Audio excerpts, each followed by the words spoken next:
ఎట్లుంది నరసింహస్వామి గారిది? ఇంతకు ముందు ఎట్లుంది? ఇప్పుడు ఎట్లుంది ఇక్కడ డెవలప్‌మెంట్ ఇదంతా? ఫ్రీ బస్సులు చేసిన సంది చాలా మంది పబ్లిక్ ఇరగబడుతుర్రు. డెవలప్ మంచిగా ఉంది కానీ బస్సు ఇట్లా పెట్టడము బాగలేదండి. కొంచెం అట్లా డబ్బులు టికెట్లు కొంచెం తగ్గించి కొంచెం అట్లా పెట్టేది ఉండే. ఇట్లా ఇట్లా జనాలు ఎక్కువ వచ్చి ఇరగబడుతురు. ఇదంతా దేవస్థానం మంచిగా డెవలప్ అయ్యింది. అన్నదానం మంచిగానే ఉంది. గుట్టపైన బాగానే ఉంది. ఇట్లా ప్రదేశం బాగానే ఉంది. మేము ఇక్కడనే ఉంటాం. లోకల్ ఇక్కడనే పెరిగి ఇక్కడనే పుట్టి ఇక్కడనే ఉన్నాం.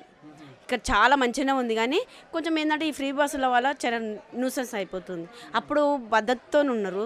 ఇప్పుడు ఇట్లా ఇట్లా గలీజ్ అయిపోయింది. కొంచెం ఇట్లా మంచిగా ఒక సిస్టమెన్స్ లెక్క మెయింటైన్ చేస్తే బాగుండిపోవు. ఎవరైనా ఎక్కించటానికి అందరు గుంపులుగా ఇరగబడుతుర్రు. కొండపైన అట్లనే ఉంటుంది, కింద అట్లనే ఉండే జనాలకు చాలా ఇబ్బంది అవుతుంది. ఓకే. అంటే బస్సులు బస్ స్టాండ్కి రానిస్తారు, అక్కడ గేట్ దగ్గరనే ఆపేస్తారు. ఆ బస్సు కింద పడదాకా కూడా వాళ్ళకి ఏం అర్థమైతే లేదు. అసలు దెబ్బలు తాకుతున్నాయి, పిల్లలు కూడా వదిలిపెట్టేసిపోతారు. అట్లా ఇబ్బంది అవుతుంది. డ్రైవర్లు మాకు ఆడవాళ్ళకి అసలు విలువిస్తలేరు. బస్సు ఇట్లా ఆపమన్నా కానీ ఆపుతలేరు. అది వరకేమో మేము వస్తున్నామంటే కూడా టైమింగ్ చూసుకొని మమ్మల్ని ఎక్కించుకొని వద్దురు. అట్లా పోయే బస్సు ఫ్రీ ఉంటుంది కదా ఇడికెళ్ళి కొత్త బస్ స్టాండ్ నుంచి. అయితే మళ్ళీ పాత బస్ స్టాండ్కి కొత్త బస్ స్టాండ్కి బస్సులు తీసేసారు. మాకు అట్లా కొంత ఇబ్బంది అయిపోతుంది. ఛార్జింగ్ ఇప్పుడు ఇట్లా ఏంటంటే ఇవి Hyderabad bus, Secunderabad bus direct ఇక్కడికి వస్తాయి కానీ ఆడ లోకల్లో ఆపరు. మాకు అట్లా ఇబ్బంది అయిపోతుంది. చాలా ఇబ్బంది అవుతుంది. నైట్ పూట పోవాలంటే కూడా ఇబ్బంది అవుతుంది. ఇక ఆటోలు కూడా దొరికేవో సరే చాలా ఇబ్బంది అయిపోతుంది అనుకోరాదు. సార్ 100 రూపాయలు 50 రూపాయలు అంటారు పాత బస్ స్టాండ్కు. అట్లా మాకు ఇబ్బంది అవుతుంది సార్. మాకు ఆయన ఫ్రీ బస్సు పెడితే మాకు ఏం లాభం ఉంది సార్? ఏం లేదు కదా. అట్లా డబుల్ అవుతున్నాయి. ఇంకా 50లో వేస్తే బాగుండిపోవు.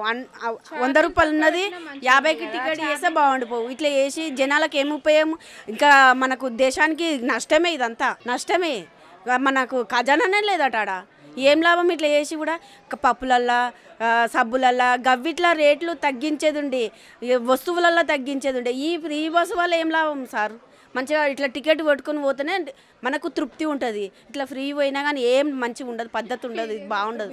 ఒక మహిళగా అయితే మీకైతే అది ఉచిత పథకం సరైనది కాదంటారు. నచ్చలేదు. ఆటోలలో లాస్ అయ్యి ఇప్పుడు పబ్లిక్ లాస్. ఇప్పుడు ఇంత పబ్లిక్లలో ఏమన్నా అయితే ఎట్లా చెప్పు? బస్సుకు అడ్డంగానే ఉరుకుతారు మొత్తం. బస్ స్టాండ్కే వస్తలేరు సార్. అక్కడనే ఆపుకోవాల్సి సార్. జనం సార్ ఇది దేశానికి నష్టమే కానీ లాభం ఏం లేదు. స్వామి మేము ఇక్కడ రాబట్టి 40 సంవత్సరాల కిందటి నుంచి 40 సంవత్సరాల నుంచి వస్తున్నారు. ఏం చెప్తారు స్వామి గారి విశిష్టత గురించి? ఇప్పుడు ఓల్డ్ నరసింహస్వామి టెంపుల్ ఉన్నప్పుడు మాత్రం చాలా చక్కగా ఒక కళ ఉండేది. సత్రంలో ఉండి పోయే మార్గం అప్పుడు ఉండే కానీ ఇప్పుడు లేదు కనుక ఇప్పుడు అప్పటికంటే ఇప్పుడు చాలా ఇదే ఇక్కడ ఉండలేకపోతున్నాము అని బాధ అనిపిస్తుంది. ఇంతకు ముందే బాగుండేదా? ఇంతకుముందే నిద్ర ఇక్కడ చేస్తే మేము ఒక్కటి కాదు 3 రోజులు ఉండి వెళ్ళేవాళ్ళం. అది ఇప్పుడు ఉండలేకపోతున్నాము.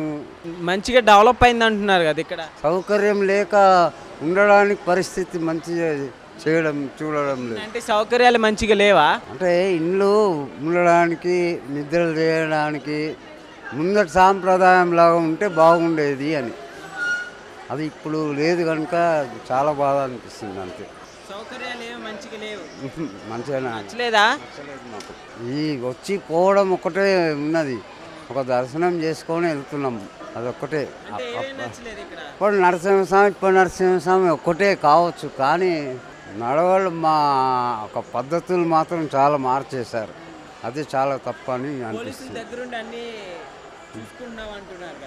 ఉండే అవన్నీ చక్కగానే అప్పుడు ఉండే మార్గంలాగా ఇప్పుడు కూడా మంచిగానే ఉంది. ఇప్పుడు లేదు అని కాదు, భక్తుల సౌకర్యానికి నిద్ర చేయడం లేదు ఇక్కడ. మరి అన్నదాన కార్యక్రమం ఉంది కదా, అది అది చాలా చక్కగా ఉంది. అది బాగుంది.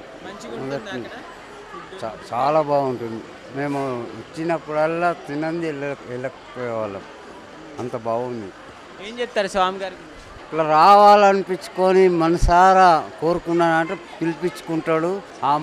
అనుకున్న కోరిక తీరుస్తాడు. అది చాలా సత్యమైన నరసింహస్వామి అని అనుకుంటా.